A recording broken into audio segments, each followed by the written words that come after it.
Untuk itu semoga pada sehat. Yang di perjalanan lagi mudik, hati-hati ya. Arusnya sangat padat, jangan lupa istirahat. Dan hari ini saya agak rileks karena berbagai aktivitas yang itu berpengaruh pada kegiatan lebaran sudah saya lakukan. Mencegah kemacetan ketika nanti lebaran di puncak sudah kita lakukan dengan membebaskan sopir angkutan umum atau angkot di Cipanas dan di Bogor untuk tidak beroperasi selama musim libur seminggu setelah lebaran. Dan tujuannya pertama adalah agar tidak ada angkot-angkot yang ngetem sehingga menimbulkan kemacetan. Yang keduanya juga memberikan istirahat pada mereka.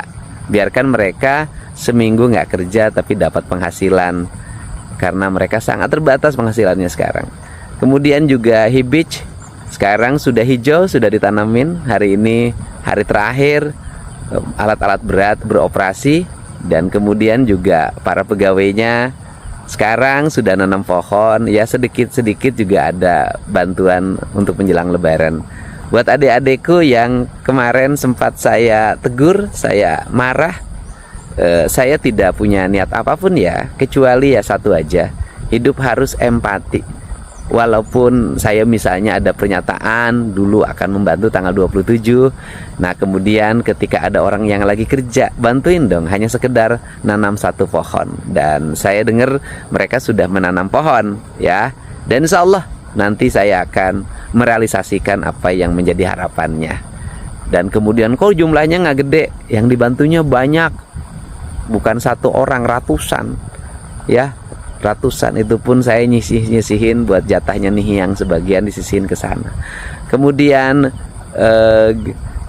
yang mana lagi, yang Garut udah lancar ya, mudah-mudahan yang Cirebon lancar semuanya. Pokoknya salam untuk semuanya. Maafin saya banyak kegiatan-kegiatan yang selama ini mungkin menyinggung orang. Nggak lupa lagi itu yang kali sepak Bekasi juga sudah ya, kemarin kita sudah distribusikan, dan itu dibantu oleh kegiatan-kegiatan sosial ini. Hari ini banyak mendapat bantuan juga ya, dari Baznas, kemudian juga BJB peduli juga ikut peduli terhadap warga yang lagi kesusahan. Semoga seluruh keluarga besar di Jabar bahu-membahu untuk membantu masyarakat. Dan saya juga ngucapin terima kasih ya, hari ini sudah banyak informasi dari perusahaan-perusahaan, dari kantor-kantor pemerintah. Pak, sekarang katanya tidak begitu kayak dulu. Orang banyak yang mengaku oknum ormas, oknum LSM, atau orang bergaya preman mintain uang, hari ini sudah nurun. Semoga langkah-langkah kita untuk kebaikan. Mohon maaf ya kalau saya banyak langkah-langkah yang mungkin menyinggung atau mengecewakan. Saya nggak ada jalan lain bagi diri saya. Lebih baik saya dibenci oleh banyak orang, tapi untuk masa depan, daripada dipuji oleh banyak orang, tapi membuat kehancuran.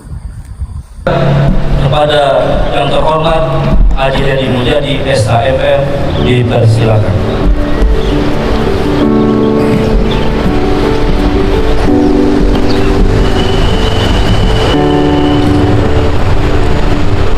Assalamualaikum warahmatullahi wabarakatuh. Alhamdulillah wa syukurillah wa nikmatillah, la haula wa la quwata illa billah. Allahumma sholli ala sayyidina Muhammad wa ala ali sayyidina Muhammad. Hadirin sidang Idul Fitri yang berbahagia, baik yang ada di halaman Gedung Sate Provinsi Jawa Barat yang disebutnya Gazebo, maupun di seluruh Provinsi Jawa Barat yang terhampar di masjid-masjid, di tajuk-tajuk, di musola-musola, di halaman-halaman kantor alun-alun kabupaten kota, di halaman kantor alun-alun kecamatan, dan di halaman kantor alun-alun desa dan kelurahan di seluruh Provinsi Jawa Barat. Pada hari ini kita bersama-sama akan bersujud dan bersimpuh dari hadapan Allah Subhanahu wa Ta'ala untuk menyempurnakan rangkaian perjalanan ritual dan spiritual kita, bahwa kita adalah makhluk yang berkesadaran sebagai manusia yang memiliki hubungan emosional dan spiritual dengan Allah, berkesadaran sebagai manusia yang memiliki hubungan dan emosional dengan alam sebagai rangkaian zat keperciptaannya, dan kesadaran kita yang memiliki hubungan emosional dan spiritual dengan seluruh lapisan tetangga, sahabat, saudara, handai taulan, orang tua dan keluarga. Seluruh kesadaran itu merupakan aspek historikal dan wujud pribadi kita, bahwa manusia sesungguhnya mengalami perjalanan panjang yang tidak pernah berhenti. Dalam kata orang Sunda, baik alam bihari, alam kiwari, dan alam poisu. Alam bihari para kiai menyebutnya alam roh, alam kiwari adalah alam dunia, dan alam poisu adalah alam akhir. Seluruh rangkaian itu merupakan circle yang tidak pernah berhenti. Seluruh circle itu memiliki dua kualifikasi. Yang pertama adalah kebersihan hati, yang kedua adalah keluhuran budi.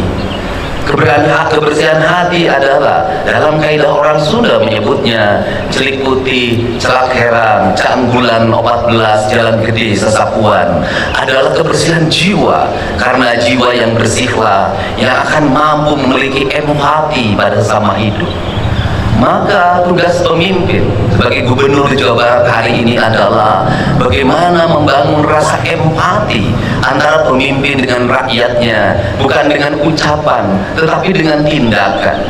Maka empati itu harus dilakukan dengan melakukan tindakan-tindakan yang nyata dan terukur, dengan memiliki tanggung jawab pada 8 asnaf yang terus menerus dalam setiap tahun kita santuni melalui zakat, infak, dan sedekah. Tetapi di balik itu, seluruh aparatur negara harus memiliki kesadaran yang kolektif bahwa kita semua adalah para pemegang kebijakan yang di dalamnya memiliki kewajiban untuk memberikan rasa aman, memberikan rasa bahagia, memberikan rasa sejahtera, bahkan mengangkat derajat mereka dalam tahapan dan tingkatan hidup yang sama, yaitu 8 asnaf. 8 asnaf dalam kaidah Islam dilakukan pada zaman Rasulullah SAW. Pada saat itu masyarakat hanya diwajibkan membayar zakat, tidak diwajibkan membayar pajak.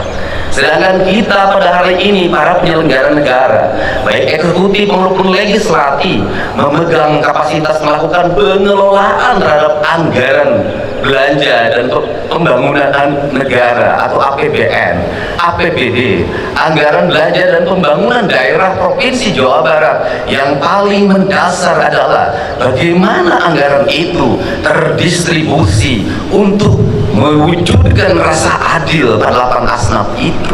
Karena apa? Karena pada zaman Rasulullah, zakat memiliki fungsi pengelolaan negara yang dikelola oleh Baitul Mal. Sedangkan kita hari ini memiliki kedua anggaran. Yang pertama, Basnas mengelola keuangan melalui pembayaran zakat. Yang kedua, negara melakukan pengelolaan keuangan melalui APBD. Di balik itu ada infak dan ada sedekah. Sesungguhnya di Indonesia ini adalah pungutan untuk rasa adil masyarakat sangat banyak, melebihi negara-negara lain. Tetapi kenapa yang menjadi problem? Justru keadilan belum terwujud, justru kemiskinan belum tertangani, justru orang-orang tidak mampu sekolah, tidak mampu membeli baju seragam, tidak mampu membeli sepatu, banyak pungutan di berbagai tempat. Sesungguhnya kita yang sholat dalam setiap hari 5 waktu, kita ini melakukan pengkhianatan terhadap apa yang menjadi tugas dan kewajiban kita sebagai penyelenggara negara.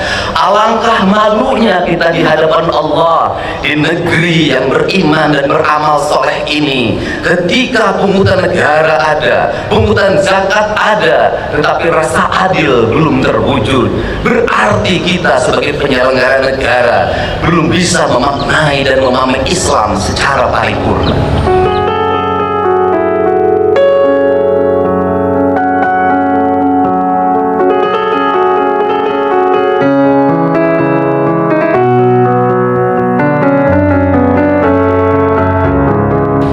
Untuk itu, kami sampaikan bahwa pemerintah Provinsi Jawa Barat menyampaikan permohonan maaf yang sebesar-besarnya Karena sebagai penyelenggara negara, pengelola keuangan daerah, kami belum bisa mewujudkan seluruh apa yang menjadi cita-cita dasar proklamasi, menjadi cita-cita dasar keislaman kita. Dan kami dalam setiap detik, setiap menit, setiap jam, setiap hari, setiap minggu, setiap bulan, dan setiap tahun hanya bisa mempertanggungjawabkan secara administratif, secara yuridis, tetapi kami tidak bisa mempertanggungjawabkan secara paripurna.